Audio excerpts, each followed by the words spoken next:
சுகமோடு வாழ வேண்டும். தம்பி வீரபாண்டி படிக்க வேண்டும் என்று அயல்நாடு சென்றாயே. படிப்பில் எந்தவித குறையும் இல்லை அண்ணா. நல்ல ஒரு படிப்பை முடித்திருக்கேன். அனுபவத்த மகிழ்ச்சியா சென்று இடமில்ல சிறப்பு வந்து இடமில்ல உனக்கு அழகான வரவேற்பு கிடைத்திருக்கிறேன். வெளிநாட்டு நம்ம நாட்டு படிப்பு அயல் நாட்டு படிப்பு வித்தியாசம் இருக்குது. அயல் நாட்டின் கலாச்சாரம் ஒழுங்கா படிச்சிருக்கிறாரா ஊதார் ஜனமே சுத்திந்தாரா? சரி கேட்டு ஐயா வெளிநாடு போயிருக்கீங்க, பட்ட படிப்பு முடிச்சிருக்கீங்க, போய் தாயகம் திரும்பிட்டீங்க. நாங்க கேட்கிற கேள்வி ஒரு 2 கேள்வி பதில் சொல்லுங்க. இவ்வளவுதானே? ஆமா சரி கேள்றா. சாதாரண கேள்வி. பேணி யாவ் சுத்துது? கரண்ட் வந்து சுவிட்ச் போட்டா தானா சுத்துண்டா. அதான் யாவ் சுத்துது? கரண்ட் வந்தா சுவிட்ச் போட்டா. உனக்கு தெரியுமா தெரியாதா? அப்படின்னா தெரியுமா தெரியாதா? சரி தெரியலப்பா. பேன் ஏன் தெரியுமா சுத்துது? அது அட்ரஸ் தெரியாம ரூம்ல சுத்தி இருக்குது. அறிவாளி டேய் என்னடா கேள்வி கேக்குறா? என்ன கேள்வி கேக்குறா? நான் கேக்குற மாதிரி கேள்வி. உனக்கு எத்தனை கேள்வி ஒண்ணு சொல்றேன். கேள்வி கேள்வி கேட்க போறா. ஐயா உங்களை நான் 2 கேள்வி கேட்கலான்னு இருக்கிறேன் ஐயா. சரிப்பா. சரியா கரெக்டான கேள்வி கேக்குறேன். சரி சரி கேளு. ஐயா நீரிலே பூத்த பூ யாருமே தலையில் சூடிக்கொள்ள முடியாத பூ என்ன பூ? குஷ்பு. தலையில் வச்சுக்குவாங்க. சொல்லுங்க ஐயா.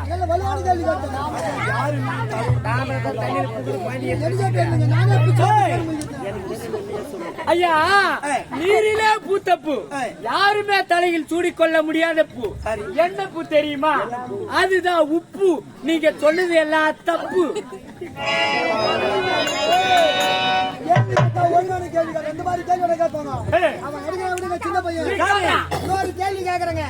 சாதாரண கேள்வி.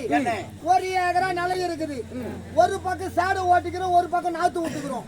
ஒரு டசன் வாத்துக்கு இந்த வாத்து ஓட்டி போய் சேத்துல விட்டா சேத்துல முட்டை போடுமா நாத்துல முட்டை போடுமா சொல்லி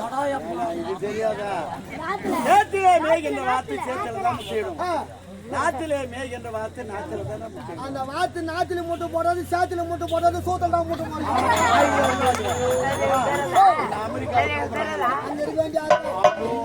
அமெரிக்காவுக்கு கேட்டு போயிட்டா என்னடா கேள்வி கேக்குற? என்ன கேள்வி கேக்குற? இன்னொரு கேள்வி நான் கேக்குறேன் பாருங்க. ஐயா, ஆண்களும் விரும்பும் டீ, பெண்களும் விரும்பும் டீ என்ன டீ? ஆண்டி ஆண்டி கூட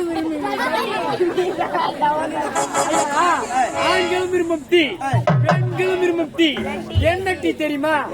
அதுதான் ஜட்டி. பேனி போக்கும் பேன். ஐயா ஒரு சந்தோஷமான செய்தி என்ன தெரியுமா? எனக்கு ஒரு ராணுவத்திலிருந்து அழைப்பு வந்திருக்கிறது. அப்படியா? என்னுடைய தம்பி படித்த கல்விக்கு சரியான வேலை கிடைத்திருக்கிறது. என்னுடைய தம்பிக்கு ராணுவத்தில் இருந்து வேலை கிடைக்க வந்திருக்கிறது. இப்பொழுது வேலைக்கு செல்ல போகிறார். எமின் குடும்பத்தில் ஒரு ராணுவத்துக்கு செல்லுகிறார் என்றால் பெருமை சந்தோஷமான செய்தி சொல்லியிருக்கிறார். இந்த மலமகிழ்ச்சியான நேரத்தில் நாட்டிய நிகழ்ச்சி ஏற்பாடு செய்தார்.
ஒரு தீர்மானம். என்ன தீர்மானம்?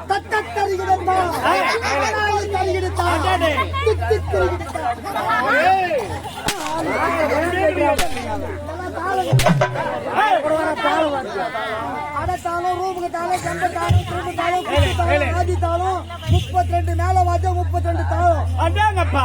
என்ன இதெல்லாம் உனக்கு எப்படி தெரியும்? எங்க பரம்பரையா நாட்டிய பரம்பரை. அது எப்படி? ஒரு நேரத்துல எங்க பாய்ச்சி அப்படி காலை தூக்குனாலும்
பரவாயில்ல, சாம்பார் பெண்கள் வந்தார்கள், ஆடினார்கள். தவறை நீங்க வாங்கி கொடுக்கலையே. பட்டாணி முறுக்கு